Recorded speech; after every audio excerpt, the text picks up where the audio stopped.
In this video, we are going to discuss network security, its dimensions, and also encryption methods. In the early days of the Internet, researchers in academic institutes used its services to send and receive text messages and emails. It had a predefined boundary which limited the use of the computer network. However, the current Internet spans the entire world with billions of users and each user with several devices. So security in data communication is a critical matter. Nowadays, users use the internet to do their daily tasks such as sending and receiving email, withdrawing from a bank account or depositing checks, sending and receiving confidential information like medical records, and filing for tax return. Just imagine what would happen if users' private information like social security number was disclosed. Security is a broad area, but in simple terms, it is concerned with making sure nosy people cannot read or modify information meant for other recipients. It also deals with authenticating users to make sure they're allowed to access certain information. Also, security ensures that if users perform a task on the network, they won't be able to deny it. With that said, network security can be divided into 4 areas: confidentiality, integrity, authentication, and non-repudiation. Confidentiality is concerned with keeping information out of the reach of unauthorized users. And even if unauthorized users get a copy of the message, they won't be able to read it. It should be transformed in a way that the message only makes sense to sender and receiver. Integrity ensures that the received message by the receiver is exactly the one that is transmitted by the sender. If the message is obtained by malicious users, they should not be able to modify it. Authentication deals with making sure that the person you are talking to is the one who he claims he is. And non-repudiation deals with signatures. If a user sends a message, he needs to sign it so that he or she won't be able to deny it later. Network security is achieved through encryption, which is a science based on algebra that transforms messages to make them immune to malicious activities. The main elements involved in cryptography include plaintext, which is the main message before the transformation. After being transformed, the message is called ciphertext. The message must go through an encryption process to become ciphertext.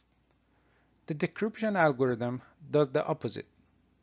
So in a secure system, a message is going to be transformed into ciphertext using an encryption algorithm, and at the receiver, it is going to be converted back into message using a decryption algorithm. Key is a number or set of numbers that the algorithm uses to encrypt or decrypt a message. 3 characters are usually used in network security. Alice is a sender, Bob is the receiver, and Eve is the eavesdropper. Cryptography algorithms can be divided into 2 groups, symmetric and asymmetric. In symmetric key cryptography, the same key is used for encryption and decryption. In symmetric algorithms, the key will be transmitted to the sender along with the message. Therefore, the security of the key is a challenge because if eavesdropper accesses the key, she will be able to decrypt the ciphertext and then read or modify its contents. In asymmetric cryptography, there are 2 keys, a private key and a public key. The private key is kept confidential by the receiver to decrypt the ciphertext. However, the public key is announced to the public for encryption. So encryption is similar to locking a box of the letter. The sender puts the message in a box and locks the box by using a key. The receiver unlocks the box with a key and takes out the message. In symmetric key cryptography, the same key locks and unlocks the box.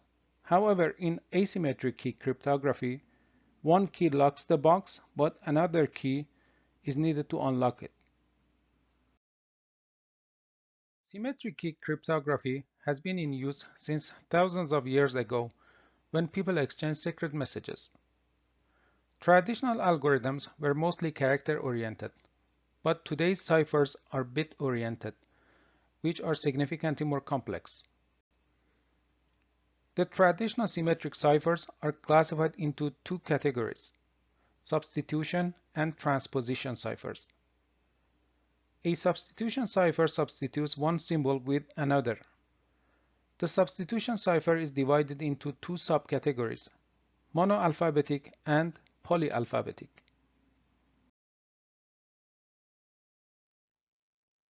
In a monoalphabetic cipher, a character in the plain text is always changed to the same character in the ciphertext, regardless of its position. For example, if a sender wants to send "Hello, how are you" message, both H characters in "how are you" and "hello" will be converted to the same character. If the user uses shift cipher of 2, the ciphertext is going to be JQZ CTG AQW. In other words, the relationship between characters in the plain text and the ciphertext is one-to-one relationship. However, in polyalphabetic cipher, depending on the position of the character in the plain text, it can have different substitutes. For example, character O is going to be converted into Q at the beginning of the plain text, and into S at the end of the text, because two shift keys were used for different positions. So the relationship between a character in the plain text to a character in the ciphertext is a one-to-many relationship. In a transposition cipher, there is no substitution of characters. Instead, their locations change. A character in the first position of the plain text may appear in the second position of the ciphertext, as shown here in this slide. In other words, a transposition cipher reorders the symbols in a block of symbols.